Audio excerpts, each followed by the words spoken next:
अस्सलाम वालेकुम, here is Usman Mazhar. आज हम लेक्चर में प्रेजेंट परफेक्ट टेंस के नेगेटिव सेंटेंसेस सीखेंगे। तो चलिए शुरू करते हैं।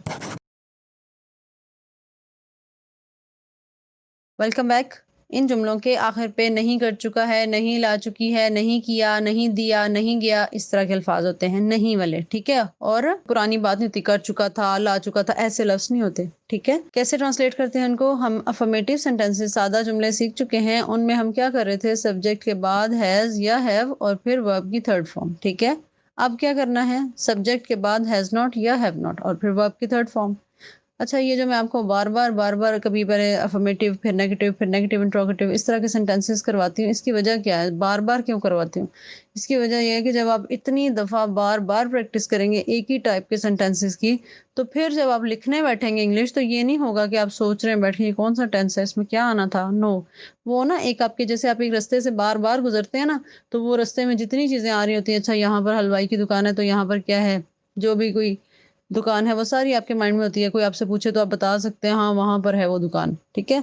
इसी तरह जब आप ये चीज़ें बार-बार एक सेंटेंसेस को करते हैं प्रैक्टिस, आपको डिस्क्रिप्शन में टेस्ट दिए जा रहे हैं ना, वो आप बार-बार करेंगे ना, जब वो जितने टेस्ट हैं पूरे-पूरे करेंगे, छोड़ेंगे नहीं, स्किप नहीं करेंगे कुछ, तो फिर इतनी प्रैक्टिस हो जाएगी इंशाल्लाह कि आप अच्छे से इंग्लिश लिखने के काबिल हो जाएँ। लेकिन आप उन टेस्ट्स को ना छोड़िएगा। ये नहीं सोचिए कि सिर्फ़ सुन लिए हमने लेक्चर्स और नोट्स बना लिए और बस काफ़ी है, नहीं। नोट्स भी ज़रूर बनाइएगा अपने पास, लिखिएगा भी ज़रूर ताकि हम उनको एक नज़र देखें तो रिवाइज़ हो जाए। ठीक है? रिवाइज़ करने के लिए बार-बार ऑडियो सुनेंगे, ऐसा तो नहीं होगा।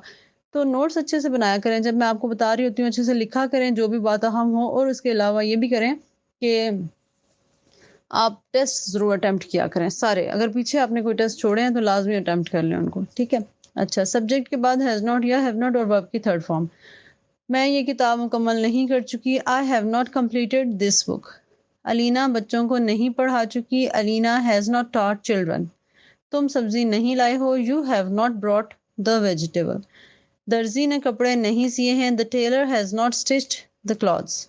लड़का मजमून नहीं लिख चुका, boy has not written the essay.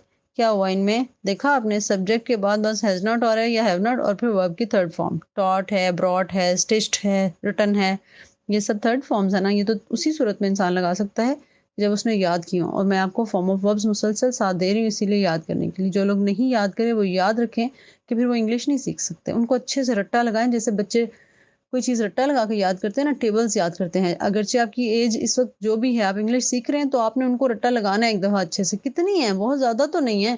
ज़्यादातर तो इस तरह की है ना कि जैसे कंप्लीट, कंप्लीटेड, कंप्लीटेड, तो उसका क्या रट्टा लगाना है, वो तो अच्छे से खुद ही याद हो जाती है। इस तरह की ही याद करनी पड़ती है ना, ब्रिंग, ब्रॉट, ब्रॉट है, या ये है ईट, एट, ईटन है, ड्रिंक, ड्रैंक, ड्रंक है, ये याद करनी पड़ती है ना, थोड़ी डिफरेंट होती हैं जो, तो कर लें, कोई बात नहीं।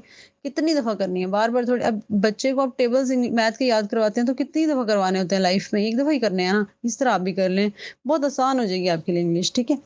अच्छा, आपने देखा कि हमने सब्जेक्ट के बाद हैज़ नॉट या हैव नॉट यूज़ किया और फिर वर्ब की थर्ड फॉर्म यूज़ कर ली और बाद में अगर ऑब्जेक्ट वगैरह कोई सेंटेंस में मौजूद है तो वो यूज़ कर लिया।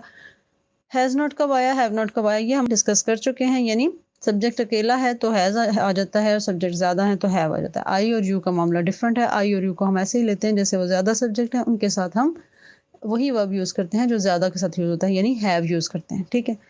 मुझे उम्मीद है कि ये टॉपिक क्लियर हो गया। अस्सलाम वालेकुम व रहमतुल्लाह।